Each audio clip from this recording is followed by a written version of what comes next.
Assalamualaikum anak-anak semua, bersama Ustazah Atika dalam subjek sirah dengan tajuk peristiwa semasa kelahiran Nabi Muhammad sallallahu alaihi wasallam.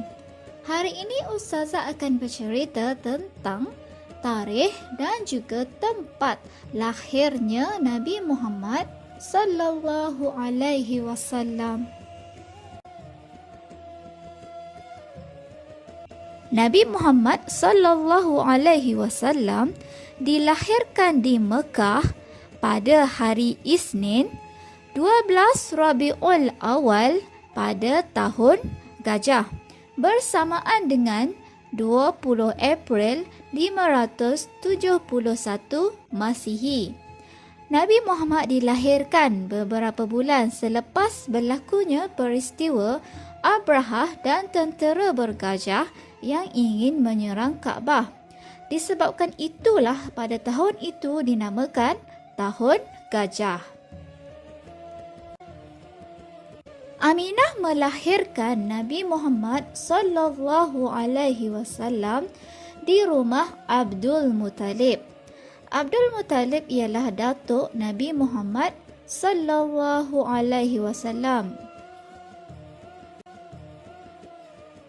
Abdul Muttalib tinggal di sebuah perkampungan Bani Hashim.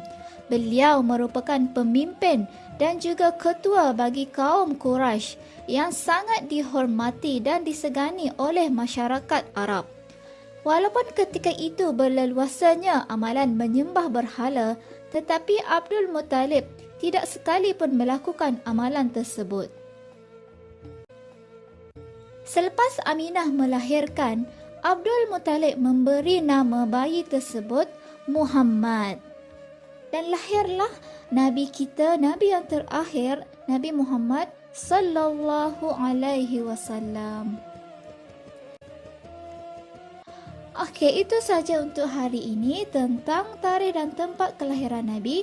Untuk minggu seterusnya, Ustazah akan bercerita pula tentang bagaimana keadaannya semasa lahirnya Nabi dan siapa yang menyusukan Nabi. Assalamualaikum.